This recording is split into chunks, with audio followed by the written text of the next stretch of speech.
ਕੇਥਰੀਨ prime news ਦੇ ਵਿੱਚ ਆਪ ਸਭ ਦਾ ਸਵਾਗਤ ਹੈ। ਮੈਂ ਹਾਂ ਮਨਜਿੰਦਰ ਸੰਧੂ ਤੇ ਅੱਜ ਦਾ ਮੇਰਾ ਮੁੱਖ ਵਿਸ਼ਾ ਹੈ ਕਿ ਮੌਜੂਦਾ ਸਮੇਂ ਦੇ ਵਿੱਚ ਦੇਸ਼ ਦੇ ਵਿੱਚ ਜੋ ਬਿਰਧ ਆਸ਼ਰਮ ਨੇ ਉਹ ਲਗਾਤਾਰ ਵੱਧਦੇ ਪਏ ਨੇ ਤੇ ਬਜ਼ੁਰਗਾਂ ਨੂੰ ਕਾਫੀ ਮੁਸ਼ਕਲਾਂ ਦਾ ਜਿਹੜਾ ਸਾਹਮਣਾ ਉਹ ਕਰਨਾ ਪੈ ਰਿਹਾ ਹੈ। ਮੁੱਦਾ ਇਹ ਹੈ ਕਿ ਇਸ ਵਾਸਤੇ ਜ਼ਿੰਮੇਵਾਰ ਕੌਣ ਹੈ, ਕਿ ਬਜ਼ੁਰਗ ਹਨ ਜਾਂ ਉਹਨਾਂ ਦੇ ਆਪਣੇ ਬੱਚੇ। ਤੇ ਇਸ ਖਾਸ ਵਿਸ਼ੇ ਤੇ ਗੱਲਬਾਤ ਕਰਨ ਵਾਸਤੇ ਅੱਜ ਮੈਂ ਤੁਹਾਡੀ ਮੁਲਾਕਾਤ ਕਰਵਾਵਾਂਗਾ ਬਟਾਲਾ ਵਿਖੇ ਬਿਰਧ ਆਸ਼ਰਮ ਦੇ ਸੰਚਾਲਕ ਅਤੇ ਉੱਘੇ ਸਮਾਜ ਸੇਵੀ ਮਾਸਟਰ ਕੁਲਦੀਪ ਸ਼ਰਮਾ ਜੀ ਦੇ ਨਾਲ। ਮਾਸਟਰ ਜੀ, ਤੁਹਾਡਾ ਮੇਰੇ ਚੈਨਲ ਤੇ ਬਹੁਤ-ਬਹੁਤ ਸਵਾਗਤ ਹੈ। ਤਾਂ ਜਿਵੇਂ ਕਿ ਮੁੱਦਾ ਸੀ ਕਿ ਬਿਰਧ ਆਸ਼ਰਮ ਜਿਹੜੇ ਹੈ ਉਹ ਲਗਾਤਾਰ ਦੇਸ਼ ਦੇ ਵਿੱਚ ਵੱਧਦੇ ਜਾ ਰਹੇ ਨੇ, ਬਜ਼ੁਰਗਾਂ ਦੀ ਹਾਲਤ ਬਦ ਨਾਲੋਂ ਬੱਤਰ ਹੁੰਦੀ ਜਾ ਰਹੀ ਹੈ। ਇਹਦੇ ਵਿੱਚ ਜ਼ਿੰਮੇਵਾਰ ਜਿਹੜਾ ਆ ਉਹ ਕੌਣ ਨੇ? ਮਨਜਿੰਦਰ ਜੀ, ਸਭ ਤੋਂ ਪਹਿਲਾਂ ਤਾਂ ਮੈਂ ਇਹ ਪ੍ਰਾਈਮ ਨਿਊਜ਼ ਜਿਹੜਾ ਚੈਨਲ ਆ ਜੀ, ਇਸ ਦੇ ਮਾਧਿਅਮ ਦੇ ਉੱਤੇ ਤੁਸੀਂ ਨੇ ਮੈਨੂੰ ਯੋਗ ਸਮਝਿਆ ਹੈ ਤੇ ਮੈਂ ਆਭਾਰੀ ਹਾਂ ਤੁਹਾਡਾ ਚੈਨਲ ਦਾ ਕਿ ਜਿਹੜਾ ਮੈਨੂੰ ਆਵਾਮ ਦੇ ਨਾਲ ਰੂਬਰੂ ਕਰਾਉਣ ਦਾ ਤੁਸੀਂ ਮੌਕਾ ਦਿੱਤਾ ਹੈ।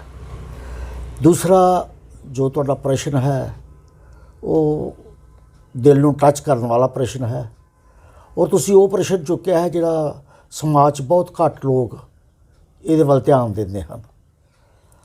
ਅੱਜ ਜੋ ਪ੍ਰਸਥਿਤੀਆਂ ਬਣ ਚੁੱਕੀਆਂ ਹਨ ਕਿ ਇਸ ਦਾ ਜ਼ਿੰਮੇਵਾਰ ਜਿਹੜਾ ਹੈ ਉਹ ਕੌਣ ਹੈ, ਜਿਹੜੇ ਕਿ ਵਿਰੁੱਧ ਜਿਹੜੇ ਹਨ ਉਹ ਦਿਨ ਬ ਦਿਨ ਇਹਨਾਂ ਦੀ ਹਾਲਤ ਜਿਹੜੀ ਹੈ ਉਹ ਵਿਗੜਦੀ ਜਾ ਰਹੀ ਹੈ। ਮਨਜਿੰਦਰ ਜੀ, ਜਿੱਥੋਂ ਤੱਕ ਦੇਖਿਆ ਜਾਏ ਕਿ ਇਸ ਦਾ ਕੋਈ ਇੱਕ ਕਾਰਨ ਨਹੀਂ ਹੈ ਜੀ। ਅਸੀਂ ਕਿਸੇ ਚੀਜ਼ ਦੀ ਡੈਫੀਨੇਸ਼ਨ ਦਿੰਦੇ ਹਾਂ ਉਹ ਤੇ ਅਸੀਂ 1 2 3 ਡੈਫੀਨੇਸ਼ਨਾਂ ਦੇ ਕੇ ਉਹਨੂੰ ਕੰਪਲੀਟ ਕਰ ਦਿੰਦੇ ਹਾਂ, ਲੇਕਿਨ ਇਹ ਇੱਕ ਡੈਫੀਨੇਸ਼ਨ ਅਜਿਹੀ ਹੈਗੀ ਆ ਕਿ ਜਿਹਦੇ ਵਿੱਚ 1 2 4 ਉੱਤਰਾਂ ਦੇ ਨਾਲ ਇਹਦਾ ਸਮਾਪਤੀ ਨਹੀਂ ਹੋ ਸਕਦੀ ਜੀ। ਇਹ ਹੈ ਤੇ ਬਹੁਤ ਗਲਤ, ਮਾੜਾ, ਨਿੰਦਨੀय ਹੈ, ਪਰ ਇਸ ਦੇ ਵਿੱਚ ਕਈ ਫੈਕਟਰ ਆ ਕੇ ਰਲਦੇ ਨੇ, ਕੰਮ ਕਰਦੇ ਨੇ, ਜਿਸ ਕਰਕੇ ਇਹ ਬਜ਼ੁਰਗ ਜਿਹੜੇ ਨੇ ਦਿਨ ਪ੍ਰਤੀ ਦਿਨ ਸਮਾਜ ਦੀਆਂ, ਪਰਿਵਾਰਾਂ ਦੀਆਂ ਠੋਕਰਾਂ ਖਾਂਦੇ ਹੋਏ ਆਪਣੇ ਜੀਵਨ ਦਾ ਅੰਤਮ ਪੜਾਵ ਜਿਹੜਾ ਉਹ ਬਹੁਤ ਦੁੱਖਮਈ ਢੰਗ ਦੇ ਨਾਲ ਬਤੀਤ ਕਰਦੇ ਹਨ। ਉਸ ਦੇ ਵਿੱਚ ਕਾਰਨ ਦੇ ਵਿੱਚ ਜੋ ਮੈਂ ਮਹਿਸੂਸ ਕੀਤਾ ਹੈ, ਪਰਿਵਾਰ ਤੇ ਹੈ ਹੀ ਨੇ। ਪਰਿਵਾਰ ਜਿੱਥੇ ਸੰਯੁਕਤ ਪਰਿਵਾਰ ਜਿਹੜੇ ਹਨ, ਜਾਇੰਟ ਫੈਮਲੀਜ਼ ਚੱਲਦੀਆਂ ਸਨ, ਉੱਥੇ ਸਮੇਂ ਨੇ ਇੱਕ ਕਰਵਟ ਬਦਲੀ ਹੈ ਔਰ ਉਸ ਕਰਵਟ ਬਦਲ ਦੇ ਨਾਲ ਸਾਰੇ ਦੇ ਸਾਰੇ ਪਰਿਵਾਰ ਜਿਹੜੇ ਨੇ ਉਹ ਟੁੱਟ ਗਏ ਨੇ। ਹੁਣ ਅੱਗੇ ਜਦੋਂ ਸਾਡੇ ਸੰਯੁਕਤ ਇਕੱਠੇ ਪਰਿਵਾਰ ਸਨ ਔਰ ਉਹਦੇ ਵਿੱਚ ਬੱਚੇ ਵੀ ਸਿਕਿਉਰ ਸਨ ਔਰ ਬਜ਼ੁਰਗ ਵੀ ਸਿਕਿਉਰ ਸਨ ਅਤੇ ਜਿਹੜੇ ਬਾਕੀ ਪਰਿਵਾਰ ਦੇ ਜੀ ਸਨ ਉਹ ਵੀ ਆਪਣੇ ਆਪਣੇ ਥਾਂ 'ਤੇ ਸ਼ਾਂਤੀਪੂਰਵਕ ਢੰਗ ਨਾਲ ਉਹ ਕੰਮ ਕਰਦੇ ਹਨ। ਪਰ ਅੱਜ ਕੀ ਹੋ ਰਿਹਾ, ਅੱਜ ਜੋ ਬੱਚੇ ਜਿਹੜੇ ਨੇ ਜਿਹੜੀ ਪਹਿਲੀ ਹਾਲਤ ਹੈ ਉਹਨਾਂ ਦੀ ਵੀ ਕਾਫੀ ਕਮਜ਼ੋਰ ਹੁੰਦੀ ਹੈ, ਕਿਉਂਕਿ ਅੱਗੇ ਉਹ ਬੱਚੇ ਪਰਵਰਿਸ਼ ਪ੍ਰਾਪਤ ਕਰਦੇ ਸਨ ਆਪਣੇ ਦਾਦਾ ਦਾਦੀ ਦੀ ਰਹਿਨੁਮਾਈ ਦੇ ਵਿੱਚ। ਅੱਜ ਉਹ ਕਲਚਾਂ ਵਿੱਚ ਜਾ ਕੇ ਵਿੱਦਿਆ ਆਪਣੇ ਜੋ ਸਮਾਂ ਕੱਢਦੇ ਹਨ ਪਏ, ਪਰ ਜੋ ਬਲੱਡ ਰਿਲੇਸ਼ਨ ਦਾ ਅਸਰ ਹੁੰਦਾ ਹੈ ਉਹ ਉਹਨਾਂ ਥਾਵਾਂ ਤੋਂ ਚੀਜ਼ਾਂ ਪ੍ਰਾਪਤ ਨਹੀਂ ਹੋ ਸਕਦੀਆਂ। ਬਲੱਡ ਦੇ ਵਿੱਚ ਇੱਕ ਭਾਵਨਾਤਮਕ ਰਿਲੇਸ਼ਨ ਵੀ ਹੁੰਦਾ ਔਰ ਇੱਕ ਖੂਨ ਦਾ ਹੁੰਦਾ, ਜਿਹੜਾ ਕਿ ਬੱਚਾ ਜਿਹੜੇ ਕਲਚ ਬਣੇ ਨੇ ਉੱਥੇ ਪਲ 'ਤੇ ਜਾਂਦੇ ਨੇ ਪਰ ਉਹ ਸੰਸਕਾਰਾਂ ਤੋਂ ਵਾਂਝੇ ਰਹਿ ਜਾਂਦੇ ਨੇ। ਪਰ ਚੂँਕਿ ਮਾਤਾ ਪਿਤਾ ਜਿਹੜਾ ਹੈ ਉਹ ਇਨਪਾਵਰ ਹੁੰਦੇ ਨੇ ਇਸ ਵੇਲੇ, ਮਾਤਾ ਪਿਤਾ ਆਪਣੇ ਬੱਚੇ ਦੀ ਡਿਵੈਲਪਮੈਂਟ ਵਾਸਤੇ ਕਈ ਕੁਛ ਕਰ ਸਕਦੇ ਨੇ, ਖਰਚ ਕਰਦੇ ਨੇ, ਉਪਰਾਲੇ ਕਰਦੇ ਨੇ, ਵੱਖ-ਵੱਖ ਥਾਵਾਂ 'ਤੇ ਲੈ ਕੇ ਜਾਂਦੇ ਨੇ, ਉਹਨਾਂ ਨੂੰ ਪਰਵਰਿਸ਼ ਵਾਸਤੇ ਅੱਗੇ ਕਰਦੇ ਨੇ, ਉਹਨਾਂ ਦੀ ਜ਼ਰੂਰਤਾਂ ਪੂਰੀਆਂ ਹੁੰਦੀਆਂ ਨੇ। ਉਸ ਦਾ ਦੂਸਰਾ ਫੈਕਟਰ ਜਿਹੜਾ ਬਜ਼ੁਰਗ ਆ ਜਾਂਦਾ ਉਹ ਲਗਭਗ ਮੈਂ ਇਹ ਕਹਾਂਗਾ ਕਿ ਜ਼ਿਆਦਾਤਰ ਬਜ਼ੁਰਗ ਜਿਹੜੇ ਨੇ ਉਹ ਇਗਨੋਰ ਜਿਹੜੇ ਨੇ ਉਹ ਕੀਤੇ ਜਾਂਦੇ ਨੇ। ਉਹਨਾਂ ਦੀਆਂ ਮੁਸ਼ਕਲਾਂ, ਉਹਨਾਂ ਦੀਆਂ ਸਮੱਸਿਆਵਾਂ, ਉਹਨਾਂ ਦੇ ਦੁੱਖ, ਉਹਨਾਂ ਦੀ ਮਨੋਸਥਿਤੀ, ਉਹਨਾਂ ਦੀਆਂ ਪਰੇਸ਼ਾਨੀਆਂ, ਉਹਨਾਂ ਵੱਲ ਤਵੱਜੋ ਜਿਹੜੀ ਹੈ ਉਹ ਦੇਣ ਤੋਂ ਯੁਵਾ ਵਰਗ ਜਿਹੜਾ ਵਾ ਉਹ ਥੋੜ੍ਹਾ ਸ਼ਾਇਦ ਪਿੱਛੇ ਰਹਿ ਜਾਂਦਾ ਹੈ, ਸ਼ਾਇਦ ਨਹੀਂ ਕਰ ਪਾਉਂਦਾ ਠੀਕ ਢੰਗ ਨਾਲ, ਜਿਸ ਕਰਕੇ ਉਹਨਾਂ ਦੇ ਵਿੱਚ ਫਰਸਟ੍ਰੇਸ਼ਨ ਆ ਜਾਂਦੀ ਹੈ। ਉਹ ਵਿਚਾਰੇ ਸਮਝਦੇ ਨੇ ਵੀ ਹੁਣ ਅਸੀਂ ਕੀ ਕਰੀਏ ਔਰ ਕਿਵੇਂ ਜਾਈਏ। ਅਨਫੋਰਚੂਨੇਟਲੀ ਅਗਰ ਜਦੋਂ ਕਿਸੇ ਦੀ ਪਤਨੀ ਮਰ ਜਾਂਦੀ ਹੈ ਉਸ ਵੇਲੇ ਕੁਝ ਸਮੇਂ ਦੇ ਬਾਅਦ 'ਚ ਉਹਦਾ ਨਿਰਵਾਹ ਕਰਨਾ ਜਿਹੜਾ ਉਹ ਕਾਫੀ ਮੁਸ਼ਕਲ ਹੋ ਜਾਂਦਾ ਹੈ। ਅੱਜ ਕੱਲ੍ਹ ਪਰਿਵਾਰਾਂ ਦੇ ਖਰਚੇ, ਪਰਿਵਾਰਾਂ ਦੀ ਬਣਤਰ, ਪਰਿਵਾਰਾਂ ਦੀ ਸੋਚ, ਬੱਚਿਆਂ ਦੇ ਕੰਮ ਕਰਨ ਦਾ ਤਰੀਕਾ, ਉਹ ਸਾਰੇ ਦਾ ਸਾਰਾ ਜਿਹੜਾ ਹੈ ਉਹ ਇਹੋ ਜਿਹਾ ਹੈਗਾ ਕਿ ਸ਼ਾਇਦ ਉਹ ਆਪਣੇ ਬਾਪ ਨੂੰ ਉਹ ਕਿਆ ਸਮਝਦੇ ਨੇ, ਉਹ ਬੋਝ ਸਮਝਦੇ ਨੇ ਔਰ ਬਾਪ ਨੂੰ ਵੀ ਬਜ਼ੁਰਗ ਜਿਹੜਾ ਹੈ ਉਹ ਵੀ ਸਮਝਦਾ ਹੈਗਾ ਕਿ ਮੈਂ ਇਹਨਾਂ ਦੇ ਘਰ ਫੈਮਿਲੀ ਡਿਸਟਰਬ ਕਰਨ ਨਾਲ, ਦੋਵਾਂ ਜੀਆਂ ਦੇ ਕਲੇਸ਼ ਬਣਾਉਣ ਦੇ ਨਾਲ ਜੇ ਮੈਂ ਅਲੱਗ ਕਿਤੇ ਹੋ ਜਾਂ, ਜੇ ਮੈਂ ਕਿਤੇ ਅਲੱਗ ਆਪਣਾ ਜੀਵਨ ਬਤੀਤ ਕਰਾਂ ਤੇ ਉਹ ਸ਼ਾਇਦ ਮੇਰੇ ਵਾਸਤੇ ਚੰਗਾ ਹੋਵੇਗਾ ਔਰ ਉਸ ਨੂੰ ਇੱਕ ਕਦਮ ਚੁੱਕਣਾ ਪੈਂਦਾ ਹੈ ਮਜਬੂਰ ਹੋ ਕੇ ਕਿ ਮੈਂ ਕਿਸੇ ਵਰਿੱਧ ਆਸ਼ਰਮ 'ਚ ਜਾ ਕੇ ਆਪਣਾ ਜੀਵਨ ਦਾ ਬਾਕੀ ਸਮਾਂ ਜਿਹੜਾ ਹੈ ਉਸ ਨੂੰ ਮੈਂ ਬਤੀਤ ਕਰਾਂ। ਜੀ ਹਾਂਜੀ ਮਾਸਟਰ ਜੀ, ਜਿਵੇਂ ਕਿ ਦੇਖਿਆ ਜਾਂਦਾ ਹੈ ਕਿ ਇਹ ਪਿਛਲੇ ਸਮੇਂ ਦੇ ਵਿੱਚ ਸੰਯੁਕਤ ਪਰਿਵਾਰ ਹੁੰਦੇ ਸੀ ਤਾਂ ਲੋਕੀ ਰਲ ਮਿਲ ਕੇ ਜਿਹੜੇ ਆ ਪਰਿਵਾਰ ਦਾ ਜਿਹੜਾ ਪਾਲਣ ਪੋਸ਼ਣ ਕਰਦੇ ਸੀ। ਵੱਡੇ ਜੀ ਜਿਹੜੇ ਸੀ ਕਿਤੇ ਵੀ ਕੋਈ ਇਹੋ ਜਿਹੀ ਕੋਈ ਸਮੱਸਿਆ ਆ ਜਾਂਦੀ ਸੀ ਤੇ ਉਹ ਜਿਹੜੇ ਮੁਖੀ ਹੁੰਦੇ ਸੀ ਪਰਿਵਾਰ ਦੇ ਉਹ ਬੈਠ ਕੇ ਉਸ ਸਮੱਸਿਆ ਨੂੰ ਸੁਲਝਾ ਲੈਂਦੇ ਸੀ। ਪਰ ਅੱਜ ਕੁਝ ਜਿਹੜੇ ਆ ਇੱਥੇ ਦੇ ਜਿਹੜਾ ਕੋਈ ਨਕਸ਼ਾ ਜਿਹੜਾ ਹੈ ਉਹ ਕਾਫੀ ਬਦਲ ਗਿਆ ਦਾ ਹੈ। ਮੋਸਟਲੀ ਕੀ ਦੇਖਿਆ ਜਾਂਦਾ ਹੈ ਕਿ ਹਰ ਇੱਕ ਨੌਜਵਾਨ ਪੀੜ੍ਹੀ ਜਿਹੜੀ ਹੈ ਉਹ ਆਪਣੇ ਪਰਿਵਾਰ ਦੇ ਨਾਲ, ਆਪਣੀ ਪਤਨੀ ਦੇ ਨਾਲ ਜਾਂ ਤੇ ਬੱਚਿਆਂ ਦੇ ਨਾਲ ਬਿਲਕੁਲ ਅਲੱਗ ਰਹਿਣਾ ਚਾਹੁੰਦਾ ਹੈ। ਅਜਿਹਾ ਕੀ ਕਾਰਨ ਹੈ ਕਿ ਜਿਹੜੇ ਨੌਜਵਾਨ, ਜਿਹੜੀ ਇਹ ਵਾਲੀ ਜਨਰੇਸ਼ਨ ਹੈ ਉਹ ਆਪਣੇ ਪੇਰੈਂਟਸ ਤੋਂ ਅਲੱਗ ਰਹਿਣਾ ਚਾਹ ਰਹੀ ਹੈ? ਮਨਜਿੰਦਰ ਜੀ, ਗੱਲ ਇਸ ਤਰ੍ਹਾਂ ਕਿ ਸਮਾਂ ਬਦਲਦਾ ਹੈ, ਸਮੇਂ ਦੀਆਂ ਪਰਿਸਥਿਤੀਆਂ ਬਦਲਦੀਆਂ ਨੇ ਔਰ ਜਦੋਂ ਸਮਾਂ ਬਦਲਦਾ, ਸਮੇਂ ਦੀਆਂ ਪਰਿਸਥਿਤੀਆਂ ਬਦਲਦੀਆਂ ਨੇ ਤੇ ਫਿਰ ਸਮਾਜ ਦੇ ਵਿੱਚ ਕਾਫੀ ਕੁਛ ਉਹਦਾ ਬਦਲਾਵ ਜਿਹੜਾ ਉਹ ਆਉਂਦਾ ਹੈ। ਅੱਜ ਦਾ ਨੌਜਵਾਨ, ਅੱਜ ਦੇ ਜਿਹੜਾ ਇਹ ਯੁਵਾ ਪੀੜ੍ਹੀ ਹੈ ਇਹ ਅਲੱਗ ਕਿਉਂ ਰਹਿਣਾ ਚਾਹੁੰਦਾ ਹੈ, ਇਹਦਾ ਕੋਈ ਜਵਾਬ ਜਿਹੜਾ ਵਾ ਸ਼ਾਇਦ ਢੁਕਵਾਂ ਮੈਂ ਨਾ ਦੇ ਸਕਦਾ ਹੋਵਾਂ, ਪਰ ਇਸ ਦੇ ਵਿੱਚ ਸਭ ਤੋਂ ਵੱਡੀ ਗੱਲ ਹੈਗੀ ਹੈ ਮਜਬੂਰੀਆਂ, ਸਭ ਤੋਂ ਵੱਡੀ ਗੱਲ ਹੈਗੀ ਹੈ ਮਹਿੰਗਾਈ, ਅਨਐਮਪਲਾਇਮੈਂਟ ਔਰ ਮਾਪਿਆਂ ਦਾ ਬਜ਼ੁਰਗਾਂ ਦੇ ਵੱਲ ਜਿਹੜਾ ਹੈ ਧਿਆਨ ਨਾ ਆਉਣਾ। ਉਹ ਇਹਨਾਂ ਚੀਜ਼ਾਂ ਨੂੰ ਕਰਕੇ ਇੱਕ ਚੀਜ਼ ਸਭ ਤੋਂ ਵੱਡੀ ਇਹ ਵੀ ਹੈਗੀ ਹੈ ਕਿ ਜਿਹੜਾ ਨਸ਼ਾ, ਜਿੱਥੇ ਬਾਕੀ ਚੀਜ਼ਾਂ ਕਾਊਂਟ ਕਰਦੀਆਂ ਨੇ ਉੱਥੇ ਇੱਕ ਨਸ਼ਾ ਵੀ ਜਿਹੜਾ ਹੈ ਉਹ ਵੀ ਆਪਣੀ ਖੰਭ ਫਲਾਰ ਕੇ ਬੈਠਾ ਹੋਇਆ ਹੈ ਔਰ ਜੋ ਨੌਜਵਾਨ ਪੀੜ੍ਹੀ ਹੈ ਉਹ ਨਹੀਂ ਚਾਹੁੰਦੀ ਕਿ ਸਾਡੇ ਬਜ਼ੁਰਗ ਜਿਹੜੇ ਨੇ, ਸਾਡੇ ਉਹ ਜਿਹੜੇ ਭੇਤ ਨੇ, ਜਿਹੜੀਆਂ ਸੀਕ੍ਰੀਸਿਸ ਨੇ ਉਹ ਉਹਨਾਂ ਤੱਕ ਜਾਣ ਔਰ ਉਹ ਸਾਨੂੰ ਸਮਝਾਉਣ ਜਾਂ ਸਾਡੇ ਜੀਵਨ 'ਚ ਦਖਲ ਦੇਣ ਜਾਂ ਕਿਸੇ ਪ੍ਰਕਾਰ ਦੀ ਰੁਕਾਵਟ ਪਾਉਣ। ਉਹ ਆਪਣੇ ਜੋ ਵੀ ਕਰਮ ਜਾਂ ਕੁਕਰਮ ਨੇ ਉਹਨਾਂ ਨੂੰ ਆਪਣੇ ਹੀ ਢੰਗ ਨਾਲ ਉਹ ਕਰਨਾ ਚਾਹੁੰਦੇ ਨੇ ਔਰ ਇਸ ਕਰਕੇ ਉਹ ਚਾਹੁੰਦੇ ਨੇ ਕਿ ਅਸੀਂ ਅਲੱਗ ਰਹੀਏ ਤਾਂ ਕਿ ਅਸੀਂ ਇਸ ਢੰਗ ਨਾਲ ਖੁਸ਼ ਰਹੀਏ। ਹੋ ਸਕਦਾ ਕਿ ਪ੍ਰੈਕਟੀਕਲੀ ਉਹ ਇੰਨਾ ਖੁਸ਼ ਨਹੀਂ ਰਹਿ ਸਕਦੇ, ਦੁਖੀ ਜ਼ਰੂਰ ਰਹਿੰਦੇ ਨੇ, ਪਰ ਚੂँਕਿ ਹੁਣ ਹਵਾ ਵਗ ਚੁੱਕੀ ਹੈ, ਹਵਾ ਦੇ ਵਿੱਚ ਜਿਹੜੀ ਹੈ ਔਰ ਦੂਸਰਾ ਸਮਾਜ ਦੇ ਵਿੱਚ ਵੀ ਇੱਕ ਪਰਿਵਰਤਨ ਬੜਾ ਤਗੜਾ ਆ ਗਿਆ ਦਾ। ਜਦੋਂ ਵੀ ਕੋਈ ਆਪਣੀ ਲੜਕੀ ਦੇ ਰਿਸ਼ਤੇ ਵਾਸਤੇ ਅਸੀਂ ਜਾਂਦੇ ਹਾਂ ਤੇ ਉੱਥੇ ਅਸੀਂ ਵੇਖਦੇ ਹਾਂ, ਪਹਿਲਾਂ ਤਾਂ ਇਹ ਕਹਿੰਦੇ ਹਾਂ ਵੀ ਕੀੜਿਆਂ ਦੇ ਭੌਣ 'ਤੇ ਅਸੀਂ ਲੜਕੀ ਨਹੀਂ ਦੇਣੀ, ਮਤਲਬ ਮਨੋਰਥ ਕਿ ਜਿੱਥੇ ਜ਼ਿਆਦਾ ਬੱਚੇ ਨੇ ਉੱਥੇ ਮੈਂ ਆਪਣੀ ਲੜਕੀ ਨਹੀਂ ਦੇਣੀ।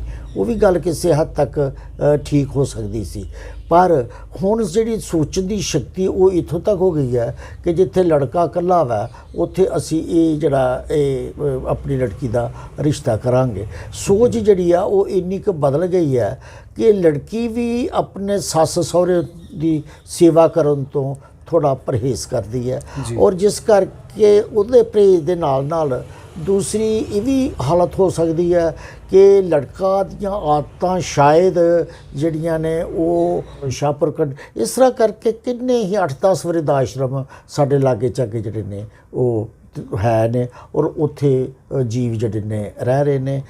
ਮੈਂ ਸਮਝਦਾ ਹਾਂ ਕਿ ਅੱਜ ਜਿੱਥੋਂ ਤੱਕ ਇਹ ਬਹੁਤ ਚੰਗੀ ਗੱਲ ਆ, ਉੱਥੋਂ ਤੱਕ ਬਹੁਤ ਮਾੜੀ ਗੱਲ ਵੀ ਹੈ।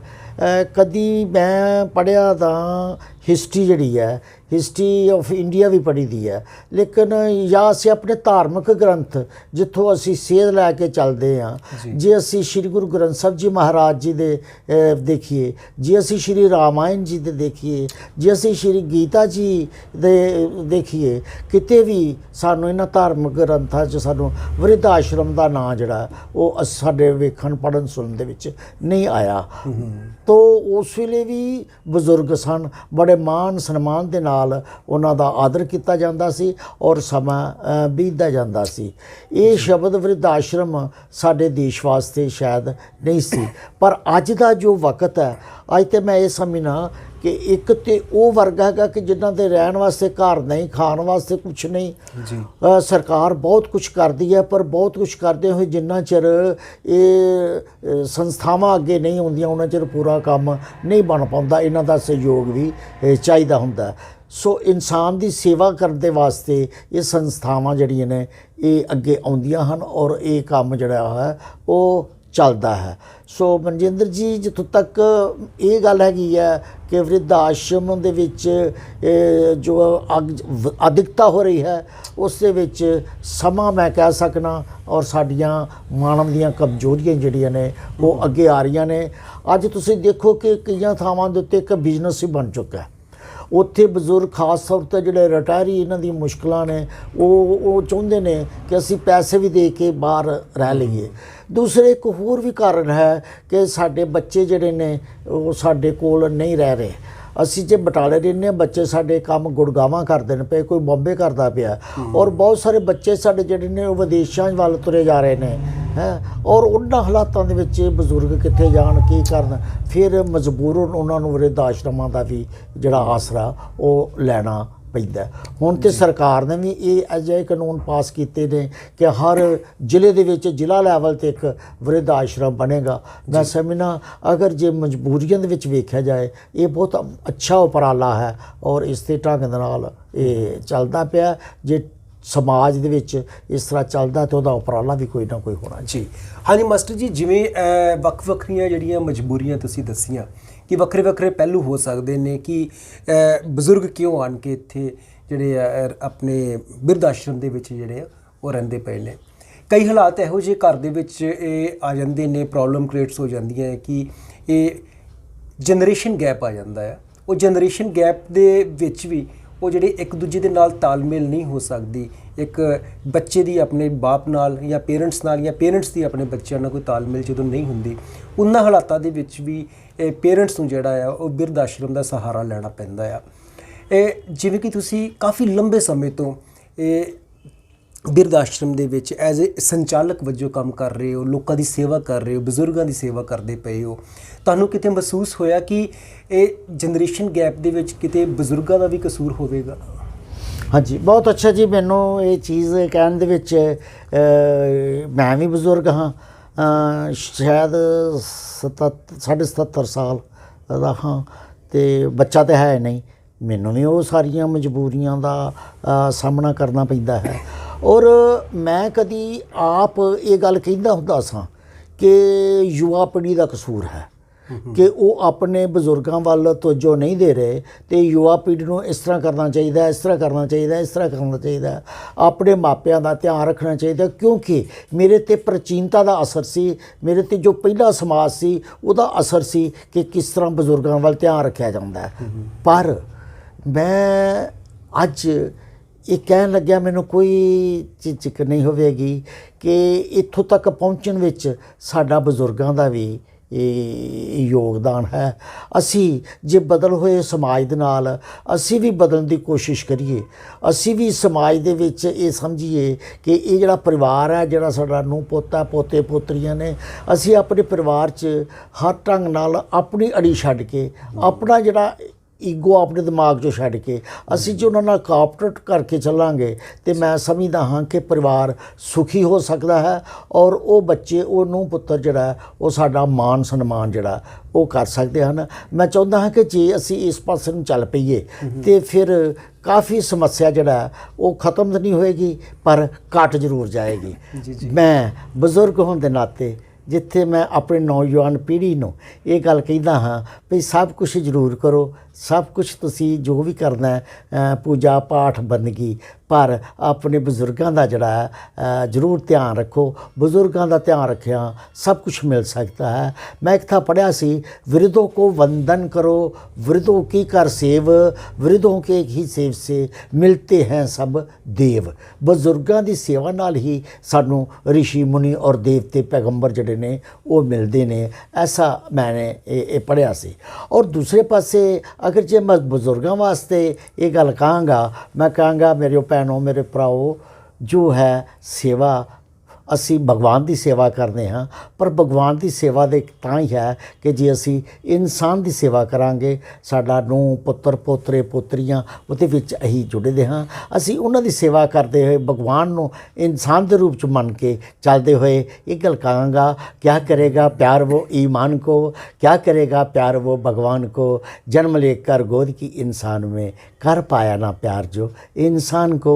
ਅਸੀਂ ਕਿਹੜੇ ਇਨਸਾਨ ਲੱਭਨੇ ਪਿਆਰ ਵਾਸਤੇ? ਆਪਣੇ ਪਹਿਲਾਂ ਘਰ ਤੋਂ ਚੱਲੀਏ, ਆਪਣੇ ਪੁੱਤ ਨੂੰਹਾਂ ਪੋਤਰੇ ਪੋਤਰੇ ਉਹਨਾਂ ਨਾਲ ਚੱਲੀਏ। ਔਰ ਮੈਂ ਚਾਹੁੰਦਾ ਕਿ ਅਗਰ ਦੋਵੇਂ ਤਰ੍ਹਾਂ ਮਿਲ ਕੇ ਚੱਲਾਂਗੇ ਤੇ ਇਹ ਜਿਹੜਾ ਪਾੜਾ ਪੈਂਦਾ ਜਿਹਾ ਪਾੜਾ ਜਿਹੜਾ ਵੱਧਦਾ ਪਿਆ ਇਹ ਘਟ ਜਾਏਗਾ ਔਰ ਸੁਖੀ ਪਰਿਵਾਰ ਬਣਨ ਦੇ ਵਿੱਚ ਸਾਡਾ ਸਾਰਿਆਂ ਦਾ ਹੀ ਸਹਿਯੋਗ ਹੋਵੇਗਾ। ਜੀ ਹਾਂਜੀ, ਬਹੁਤ ਵਧੀਆ ਗੱਲ ਕੀਤੀ ਤੇ ਬੜਾ ਵਧੀਆ ਸੰਦੇਸ਼ ਲੋਕਾਂ ਤੱਕ ਪਹੁੰਚਾਇਆ, ਹਰ ਇੱਕ ਵਰਗ ਦੇ, ਚਾਹੇ ਉਹ ਬਜ਼ੁਰਗ ਨੇ ਚਾਹੇ ਉਹ ਨੌਜਵਾਨ ਪੀੜ੍ਹੀ ਹੈ। ਤੇ ਮਾਸਟਰ ਜੀ ਇੱਕ ਹੋਰ ਗੱਲ ਆਉਂਦੀ ਹੈ ਕਿ ਜਿਵੇਂ ਜੇਕਰ ਆਪਾਂ ਥੋੜ੍ਹਾ ਜਿਹਾ ਅੱਜ ਦੀ ਜਨਰੇਸ਼ਨ ਦੀ ਆਪਾਂ ਗੱਲ ਕਰ ਲੈਂਦੇ ਹਾਂ, ਜਿਵੇਂ ਨੌਜਵਾਨ ਪੀੜ੍ਹੀ ਦੀ ਤੇ ਬਜ਼ੁਰਗਾਂ ਦੀ ਗੱਲ ਕਰ ਲੈਂਦੇ ਹਾਂ, ਬਹੁਤ ਹੱਦ ਤੱਕ ਅੱਜ ਦੀ ਜਿਹੜੀ ਯੁਵਾ ਪੀੜ੍ਹੀ ਹੈ ਉਹਨਾਂ ਵਿੱਚ ਇੱਕ ਸ਼ਰਮ ਹਿਆ ਹੈਗੀ ਹੈ, ਕਿਤੇ ਨਾ ਕਿਤੇ ਸੋਚਦੇ। ਉਸ ਦੇ ਬਾਵਜੂਦ ਵੀ ਇੰਨੀਆਂ ਸਮੱਸਿਆਵਾਂ ਆ ਰਹੀਆਂ ਆ, ਬਿਰਧ ਆਸ਼ਰਮ ਦੇ ਵਿੱਚ ਬਜ਼ੁਰਗ ਲੋਕ ਜਿਹੜੇ ਆ ਰਹੇ ਨੇ। ਪਰ ਇਹ ਚੀਜ਼ ਸੋਚ ਕੇ ਬੰਦਾ ਬੜਾ ਪਰੇਸ਼ਾਨ ਵੀ ਹੋਏਗਾ, ਦੁਖੀ ਵੀ ਹੁੰਦਾ ਹੈ ਕਿ ਅਜੇ ਤੇ ਕੁਝ ਸ਼ਰਮ ਹਿਆ ਹੈ ਤੇ ਫਿਰ ਵੀ ਬਜ਼ੁਰਗਾਂ ਨੂੰ ਇਸ ਤਰ੍ਹਾਂ ਦੁਰਗਤੀ ਦਾ ਜਿਹੜਾ ਸਾਹਮਣਾ ਕਰਨਾ ਪੈ ਰਿਹਾ ਹੈ। ਪਰ ਜਿਹੜੀ ਥਰਡ ਪੀੜ੍ਹੀ ਜਿਹੜੀ ਹੈ ਆਏਗੀ, ਉਹਨਾਂ ਦੀ ਜਿਹੜੀ ਦਸ਼ਾ ਆ ਉਹ ਕੀ ਹੋਵੇਗੀ? ਕਿਉਂਕਿ ਉਹਨਾਂ ਨੇ ਤੇ ਆਪਣੇ ਜਿਹੜੇ ਪੇਰੈਂਟਸ ਆ, ਜਿਨ੍ਹਾਂ ਨੇ ਆਪਣੇ ਹੀ ਪੇਰੈਂਟਸ ਨੂੰ ਇੱਕ ਬਿਰਧ ਆਸ਼ਰਮ ਦੇ ਵਿੱਚ ਪਹੁੰਚਾ ਦਿੱਤਾ, ਉਹ ਤੇ ਕੁਝ ਸਿੱਖ ਨਹੀਂ ਪਾਏ। ਤੇ ਜਦੋਂ ਉਹ ਜਵਾਨ ਹੋਣਗੇ ਉਦੋਂ ਕੀ ਦਸ਼ਾ ਹੋਏਗੀ ਉਹਨਾਂ ਪੇਰੈਂਟਸ ਦੀ ਤੇ ਉਹ ਤੀਸਰੀ ਪੀੜ੍ਹੀ ਦੀ? ਇਹਦੇ ਬਾਰੇ ਕਦੀ ਚਿੰਤਨ ਕੀਤਾ? ਬਲਜਿੰਦਰ ਜੀ, ਗੱਲ ਇਸ ਤਰ੍ਹਾਂ ਕਿ ਤੁਹਾਡਾ ਹਰ ਸਵਾਲ ਜਿਹੜਾ ਪਿਛਲਾ ਹੁੰਦਾ ਉਸ ਤੋਂ ਅਗਲਾ ਸਵਾਲ ਜਿਹੜਾ ਬਹੁਤ ਇੰਪੋਰਟੈਂਟ ਹੁੰਦਾ ਔਰ ਬੜਾ ਵਧੀਆ ਢੁਕਦਾ ਜਵਾਬ ਹੁੰਦਾ ਹੈ। ਸਵਾਲ ਤੁਹਾਡਾ ਇਹੋ ਜਿਹਾ ਹੁੰਦਾ ਹੈ। ਪਰ ਮੈਂ ਇਹ ਤੁਹਾਨੂੰ ਪੀੜ੍ਹੀਆਂ ਦਾ ਪਹਿਲਾਂ ਵੀ ਪੀੜ੍ਹੀਆਂ ਚੱਲਦੀਆਂ ਰਹੀਆਂ ਨੇ ਜੀ, ਇਹ ਅੱਜ ਨਹੀਂ ਹੋਈਆਂ। ਇਹ ਜਦੋਂ ਦੀ ਸ੍ਰਿਸ਼ਟੀ ਬਣੀ ਦੀ ਹੈ, ਅੱਜ ਕੱਲ੍ਹ ਵਰਤਮਾਨ ਭੂਤ ਤੇ ਭਵਿੱਖ ਤਿੰਨੇ ਜਿਹੜੇ ਨੇ ਇਹ ਇਸੇ ਤਰ੍ਹਾਂ ਹੀ ਚੱਲਦੇ ਰਹੇ ਨੇ, ਪਹਿਲਾਂ ਵੀ ਚੱਲਦੇ ਸਨ। ਲੇਕਿਨ ਉਹਨਾਂ ਪੀੜ੍ਹੀਆਂ ਦੇ ਵਿੱਚ ਗੈਪ ਜਿਹੜਾ ਹੈ ਨਾ ਉਹ ਵਰਤਮਾਨ ਦੇ ਵਿੱਚ ਬਹੁਤ ਜ਼ਿਆਦਾ ਪੈ ਚੁੱਕਾ ਹੈ। ਔਰ ਉਸ ਜਿਹੜਾ ਗੈਪ ਹੈਗਾ ਉਹਦੇ ਵਿੱਚ ਜੇ ਮੈਂ ਇਹ ਗੱਲ ਕਹਾਂ ਕਿ ਪਹਿਲਾਂ ਮੈਂ ਤੁਹਾਨੂੰ ਕਿਹਾ ਸੀ ਕਿ ਇਹਦੇ ਵਿੱਚ ਸਾਡੇ ਬਜ਼ੁਰਗਾਂ ਦਾ ਵੀ ਕਸੂਰ ਹੈ।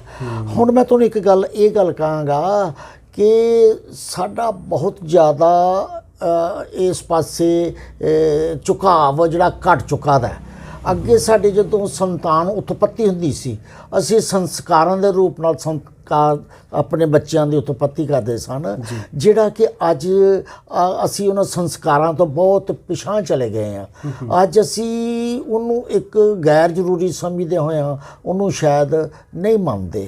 ਔਰ ਜਿੱਥੋਂ ਤੱਕ ਸੰਸਕਾਰ ਨਹੀਂ ਮੰਨਦੇ ਉੱਥੋਂ ਤੱਕ ਮੈਂ ਤੇ ਇਹ ਗੱਲ ਕਹਿ ਸਕਦਾ ਹਾਂ ਕਿ ਜੈਸਾ ਅੰਨ ਤੈਸਾ ਮਨ, ਜੈਸੀ ਕਰਨੀ ਤੈਸੀ ਭਰਨੀ, ਜੈਸੀ ਦੁੱਧ ਤੈਸੀ ਬੁੱਧ। ਤੋ ਜਿਹੜੀ ਚੀਜ਼ ਅਸੀਂ ਹੇਰਾ ਫੇਰੀ, ਝੂਠ, ਧੋਖਾ, ਫਰੇਬ, ਰਿਸ਼ਵਤ, 420 ਇਸ ਢੰਗ ਨਾਲ ਕਮਾਇਆ ਹੋਇਆ ਧਨ ਅਸੀਂ ਆਪ ਖਾਂਦੇ ਹਾਂ ਔਰ ਅਸੀਂ ਆਪਣੇ ਜੀਵਨ ਸਾਥੀ ਨੂੰ ਖਵਾਉਂਦੇ ਹਾਂ ਔਰ ਉਸ ਦੇ ਬਾਅਦ ਦੇ ਵਿੱਚ ਅਸੀਂ ਆਪਸ 'ਚ ਮਿਲਦੇ ਹਾਂ ਔਰ ਉਹ ਕੰਟੀਨਿਊਸਲੀ ਚੱਲਦਾ ਪਿਆ। ਜਿਹੜਾ ਉਹ ਸਾਡਾ ਖਾਣ ਪੀਣ ਤੇ ਲਿਆਉਣ ਦਾ ਤਰੀਕਾ ਹੈ ਉਹ 'ਚ ਫਰਕ ਨਹੀਂ ਪੈਂਦਾ। ਉਹ ਬੱਚਾ ਜਦ ਮਾਂ ਦੇ ਗਰਭ ਵਿੱਚ ਹੁੰਦਾ ਹੈ ਤੇ ਸ਼ਾਇਦ ਤੁਸੀਂ ਇਸ ਗੱਲ ਨਾਲ ਮੁਤਫਕ ਹੋਵੋਗੇ ਕਿ ਜੋ ਬੱਚਾ ਮਾਂ ਦੇ ਗਰਭ ਦੇ ਵਿੱਚ ਹੈ, ਮਾਂ ਦੀ ਹਰ ਐਕਟੀਵਿਟੀ ਦਾ ਉਹਦੇ ਤੇ ਅਸਰ ਪੈਂਦਾ ਹੈ।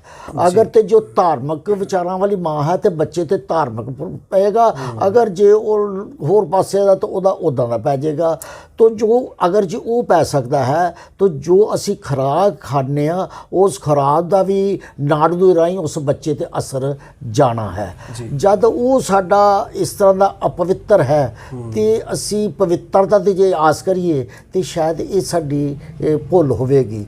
ਅਗਰ ਜੇ ਅਸੀਂ ਚਾਹੁੰਦੇ ਹਾਂ ਕਿ ਇਹ ਜਨਰੇਸ਼ਨਾਂ ਠੀਕ ਚੱਲਣ, ਸਾਡੇ ਬੱਚੇ ਠੀਕ ਚੱਲਣ, ਤੇ ਪਹਿਲਾਂ ਸਾਨੂੰ ਠੀਕ ਬਣਨਾ ਪਵੇਗਾ। ਜੇ ਅਸੀਂ ਠੀਕ ਨਹੀਂ ਹੈਗੇ, ਅਸੀਂ ਇਹਨਾਂ ਕੁਤਾਈਆਂ ਨੂੰ ਕਰਨ ਤੋਂ ਬਾਜ ਨਹੀਂ ਆਉਂਦੇ।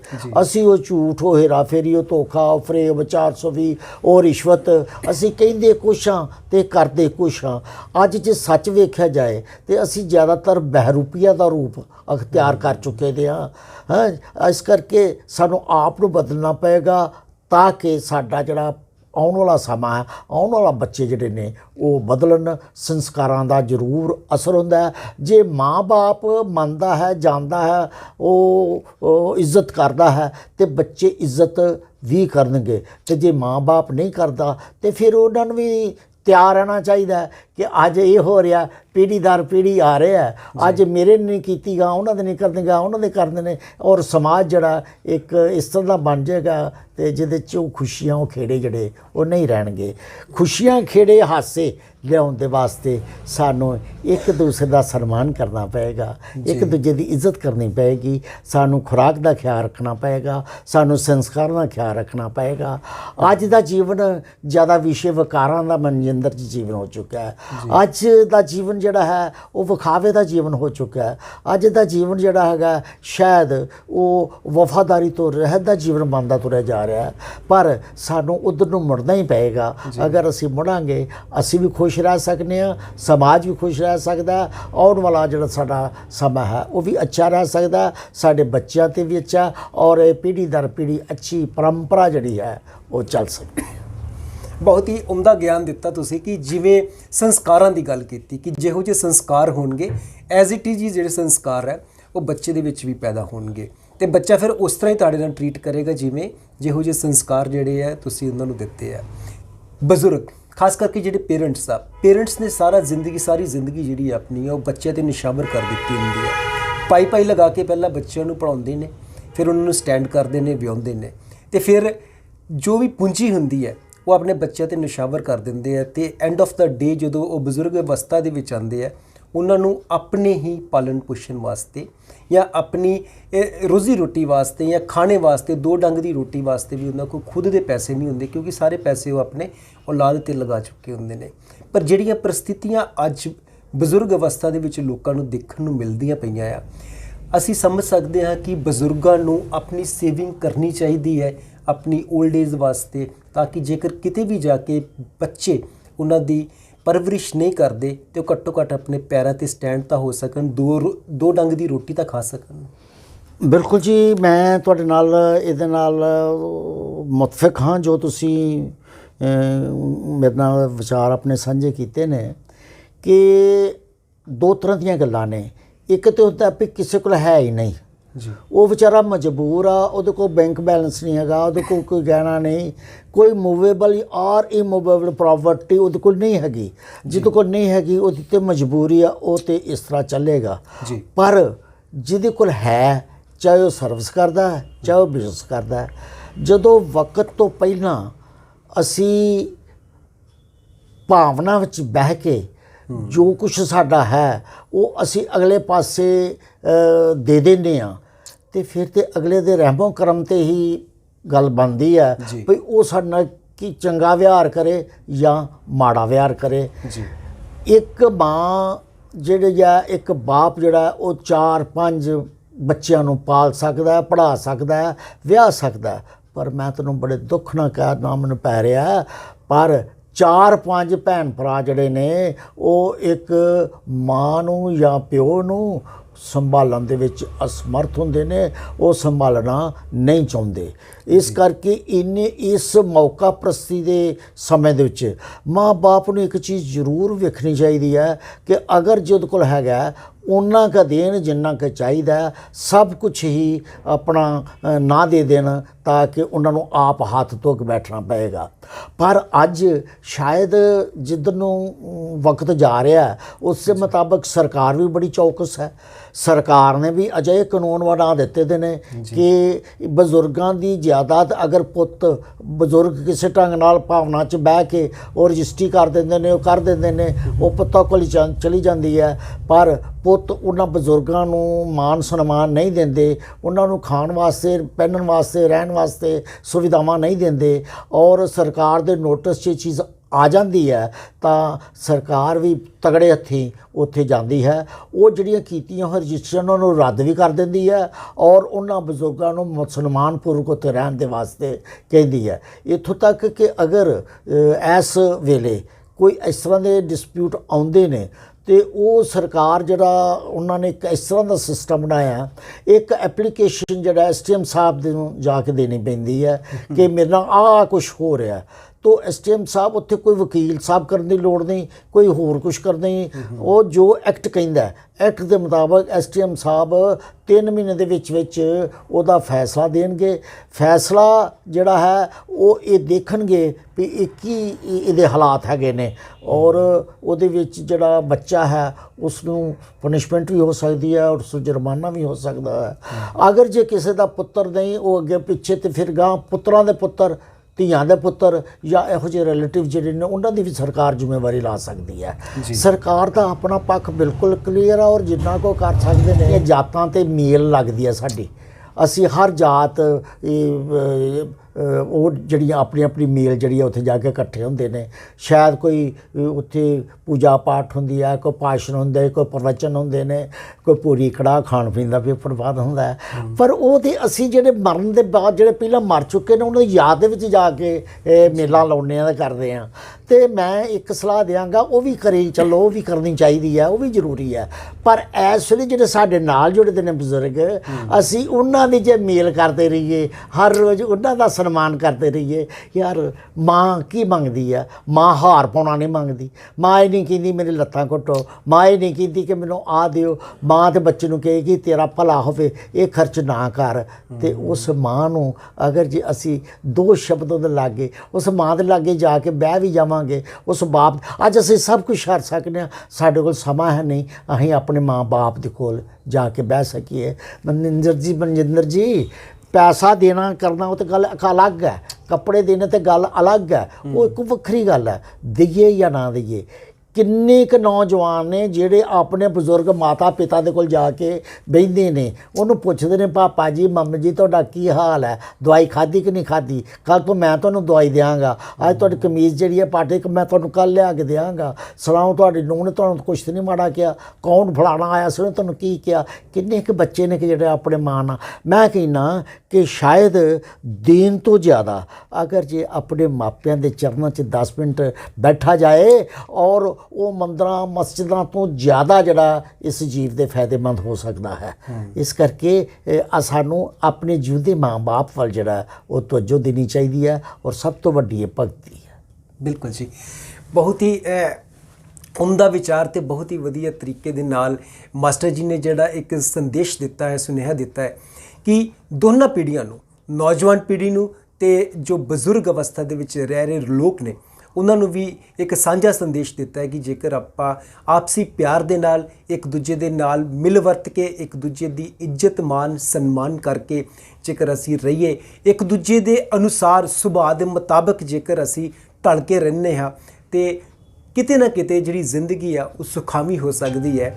ਤਾਂ ਬਹੁਤ ਜ਼ਰੂਰਤ ਹੈ ਅੱਜ ਜਿਹੜੀ ਨੌਜਵਾਨ ਪੀੜ੍ਹੀ ਹੈ ਉਹਨਾਂ ਨੂੰ ਸੰਸਕਾਰਾਂ ਦੀ, ਤੇ ਜੋ ਸੰਸਕਾਰ ਹੈ ਉਹ ਸਿਰਫ ਉਹਨਾਂ ਨੂੰ ਉਹਨਾਂ ਦੇ ਮਾਪਿਆਂ ਤੋਂ ਹੀ ਮਿਲ ਸਕਦੇ ਹੈ। ਤੇ ਬਜ਼ੁਰਗਾਂ ਨੂੰ ਵੀ ਉਹਨਾਂ ਦੇ ਬੱਚਿਆਂ ਦੀ ਬਹੁਤ ਜ਼ਰੂਰਤ ਹੈ, ਕਿਉਂਕਿ ਦੋਨਾਂ ਜੋ ਪੀੜ੍ਹੀਆਂ ਆ ਉਹ 1-2 ਟਾਇਰ ਦੇ ਬਰਾਬਰ ਹੁੰਦੀਆਂ ਆ। ਜੇਕਰ ਇਹ ਪੈਰਲਲ ਚੱਲਦੀਆਂ ਰਹਿਣਗੀਆਂ ਤਾਂ ਜ਼ਿੰਦਗੀ ਬਹੁਤ ਸੁਖਾਵੀ ਹੋਵੇਗੀ।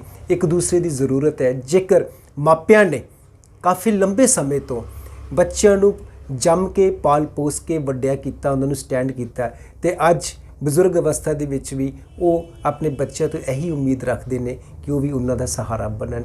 ਅਸੀਂ ਮਾਸਟਰ ਕੁਲਦੀਪ ਜੀ ਨਾਲ, ਜੋ ਕਿ ਇੱਕ ਕਾਫੀ ਲੰਬੇ ਸਮੇਂ ਤੋਂ ਇੱਕ ਸਮਾਜ ਦੇ ਵਿੱਚ ਲੋਕਾਂ ਦੀ ਸੇਵਾ ਕਰਦੇ ਆ ਰਹੇ ਨੇ, ਬੱਚਿਆਂ ਦੀ ਸੇਵਾ ਕਰਦੇ ਆ ਰਹੇ ਨੇ, ਉਹਨਾਂ ਬੱਚਿਆਂ ਦੀ ਸੇਵਾ ਕਰਦੇ ਆ ਰਹੇ ਨੇ ਕਿ ਜੋ ਬੱਚਿਆਂ ਨੂੰ ਵਾਕਈ ਹੀ ਤਾਲੀਮ ਦੀ ਜ਼ਰੂਰਤ ਹੈ। ਸਭ ਤੋਂ ਜ਼ਿਆਦਾ ਜੋ ਇੱਕ ਸੇਵਾ ਆ ਉਹ ਇੱਕ ਬੱਚੇ ਨੂੰ ਸਿੱਖਿਅਤ ਕਰਨਾ ਹੁੰਦਾ ਤੇ ਮਾਸਟਰ ਜੀ ਨੇ ਉਹ ਜੋ ਸੇਵਾ ਹੈ ਉਹ ਬਹੁਤ ਹੀ ਉਮਦਾ ਢੰਗ ਨਾਲ ਨਿਭਾਈ ਹੈ ਤੇ ਇਹਨਾਂ ਦੇ ਇਹ ਹੱਥੋਂ ਜਾਂ ਇਹਨਾਂ ਦੀ ਜੋ ਸੇਵਾ ਆ, ਸੇਵਾ ਦੇ ਵਿੱਚੋਂ ਬੱਚੇ ਬਹੁਤ ਵਧੀਆ ਤਰੀਕੇ ਨਾਲ ਪੜ੍ਹ ਕੇ IPS ਆਫੀਸਰਸ ਬਣੇ ਨੇ। ਮਾਸਟਰ ਜੀ ਦੀ ਜੀਵਨੀ ਬਾਰੇ ਮੈਂ ਤੁਹਾਨੂੰ ਆਉਣ ਵਾਲੇ ਸਮੇਂ ਦੇ ਵਿੱਚ ਜ਼ਰੂਰ ਰੂਬਰੂ ਕਰਵਾਵਾਂਗਾ। ਇੱਕ ਡਾਕੂਮੈਂਟਰੀ ਅਸੀਂ ਤਿਆਰ ਕਰ ਰਹੇ ਹਾਂ ਮਾਸਟਰ ਜੀ ਤੇ, ਆਪ ਜੀ ਦੇ ਰੂਬਰੂ ਜਲਦ ਹੀ ਹੋਵੇਗੀ। ਤਦ ਤੱਕ ਵਾਸਤੇ ਪਿਆਰੇ ਦਰਸ਼ਕੋ ਇਜਾਜ਼ਤ ਦਿਓ। ਮਾਸਟਰ ਜੀ ਵੀ ਤੁਹਾਡਾ ਵੀ ਮੇਰੇ ਚੈਨਲ ਤੇ ਬਹੁਤ ਬਹੁਤ ਆਉਣ ਤੇ ਸ਼ੁਕਰੀਆ, ਕਿਉਂਕਿ ਤੁਸੀਂ ਜੋ ਅੱਜ ਵਿਚਾਰ ਦਿੱਤੇ ਨੇ ਵਾਕਈ ਹੀ ਬੜੇ ਅਨਮੋਲ ਵਿਚਾਰ ਨੇ ਤੇ ਮੈਂ ਉਮੀਦ ਕਰਦਾ ਹਾਂ ਕਿ ਜੇਕਰ ਸਾਡੇ ਦਰਸ਼ਕ ਇਹ ਸੁਣਨਗੇ, ਦੇਖਣਗੇ ਤੇ ਉਹਨਾਂ ਦੀ ਜ਼ਿੰਦਗੀ ਦੇ ਵਿੱਚ ਕਿਤੇ ਨਾ ਕਿਤੇ ਤਬਦੀਲੀ ਜ਼ਰੂਰ ਆਵੇਗੀ। ਬਹੁਤ ਮਿਹਰਬਾਨੀ ਮਨਜਿੰਦਰ ਜੀ, ਮੈਂ ਆਪ ਦਾ ਜੀ ਔਰ ਇਸ ਚੈਨਲ ਦਾ ਵੀ ਆਭਾਰੀ ਹਾਂ ਕਿ ਜਿਨ੍ਹਾਂ ਨੇ ਮੈਨੂੰ ਮੌਕਾ ਦਿੱਤਾ। ਮੈਂ ਸਮਝਦਾ ਹਾਂ ਕਿ ਅੱਜ ਦਾ ਯਤਨ ਦੇ ਵਿੱਚ ਅਗਰ ਇੱਕ ਵੀ ਇਹ ਪਰਿਵਾਰ ਦੇ ਉੱਤੇ ਇਹ ਅਸਰ ਹੋ ਜਾਏ ਤੇ ਅੱਜ ਦਾ ਸਾਡਾ ਮਿਸ਼ਨ ਜਿਹੜਾ ਉਹ ਕਾਮਯਾਬ ਸਮਝਿਆ ਜਾਵੇਗਾ। ਮੈਂ ਤੁਹਾਡਾ ਬਹੁਤ ਹੀ ਤਹਿ ਦਿਲ ਸ਼ੁਕਰਗੁਜ਼ਾਰ ਹਾਂ ਕਿ ਤੁਸੀਂ ਮੈਨੂੰ ਆਵਾਮ ਦੇ ਨਾਲ ਰੂਬਰੂ ਹੋਣ ਦਾ ਮੌਕਾ ਦਿੱਤਾ ਹੈ। ਧੰਨਵਾਦ। ਜੈ ਹਿੰਦ। ਬਹੁਤ ਬਹੁਤ ਸ਼ੁਕਰੀਆ।